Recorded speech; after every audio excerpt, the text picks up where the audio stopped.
Bagaimanakah situasi keamanan terkini pasca bentrok warga dengan anggota Polsek Ulu Musi, Sumatera Selatan? Kita tersambung melalui Skype dengan Kapolres Empat Lawang AKBP Eko Yudi Karyanto. Selamat sore, Pak Eko. Selamat sore, Mbak.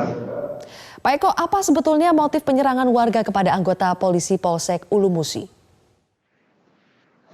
Jadi bisa kami sampaikan di sini bahwasannya motif penyerangan itu adalah pelaku yang datang dengan 2 truk tersebut itu masih satu profesi dengan tersangka yang kita lakukan tindakan tegas di Kecamatan Pendopo yang akan kita tangkap karena melakukan pengancaman seperti itu. Kemudian yang kedua, dari beberapa pelaku yang kita amankan ternyata masih keluarga dari tersangka yang melakukan penyerangan terhadap personel Polsek Ulu Musi, seperti itu, Pak. Ini tersangka ini terkait dengan kasus apa, Pak? Awalnya itu terkait kasus pengancaman terhadap saudara Sariman dengan terlapornya Hendy, itu melakukan pengancaman akan melakukan pembunuhan apabila yang bersangkutan itu masih ada di seputar situ, sehingga pelapor ini merasa terancam jiwanya dan melaporkan kejadian tersebut ke Polsek Ulu Musi, sehingga anggota Polsek Ulu Musi setelah melakukan penyelidikan dan penyidikan pada hari Rabu kemarin, setelah diketahui keberadaan si terlapor atas nama Hendy ini, akan dilakukan upaya penangkapan. Nah, ternyata teman-temannya si terlapor ini melakukan perlawanan seperti itu, Mbak.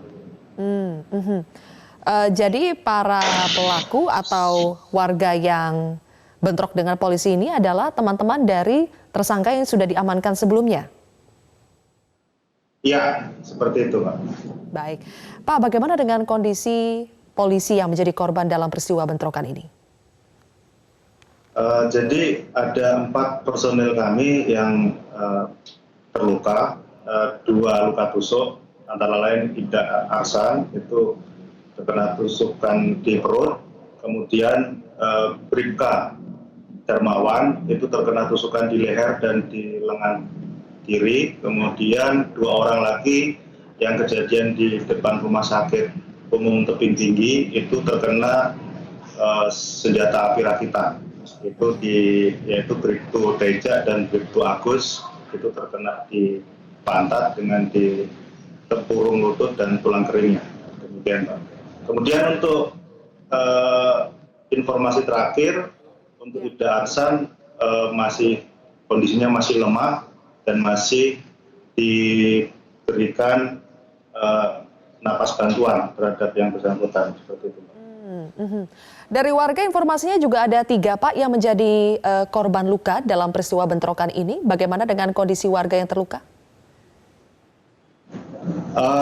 Informasi terakhir terhadap 2 orang yang kita lakukan tindakan tegas tersebut sudah dilakukan tindakan medis berupa operasi dan itu kondisinya sudah membaik, seperti itu. Kemudian yang 2 orang lagi yang terkait kejadian di depan Rumah Sakit Tebing Tinggi itu kondisi masih kritis dan 1 orang lagi masih dalam penanganan tindakan medis, seperti itu. Baik, totalnya berapa orang, Pak, yang diamankan dan sudah ditetapkan sebagai tersangka dalam peristiwa ini? Yang jelas yang melakukan penyerangan terhadap anggota, ke-5 orang yang kita lakukan tindakan tegas tersebut. Kemudian dari kejadian tadi malam ada beberapa orang, 12 orang yang kita amankan dan sampai dengan sore ini masih dilakukan interogasi dan pemeriksaan secara intens untuk mendapatkan gambaran keterkaitan antara pelaku satu dengan pelaku lain. Demikian. Terakhir, Pak Eko, bagaimana situasi terkini di Polsek Ulu Musi pasca penyerangan?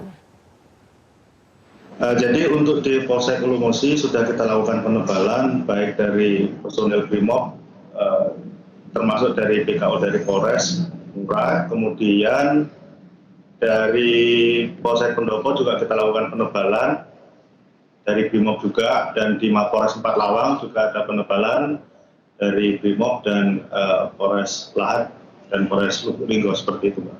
Total semuanya 269 personil. Baik, 260 lebih personil berjaga. Terima kasih AKBP Eko Yudi Karyanto Kapolres Lawang telah bergabung bersama kami di Metro hari ini.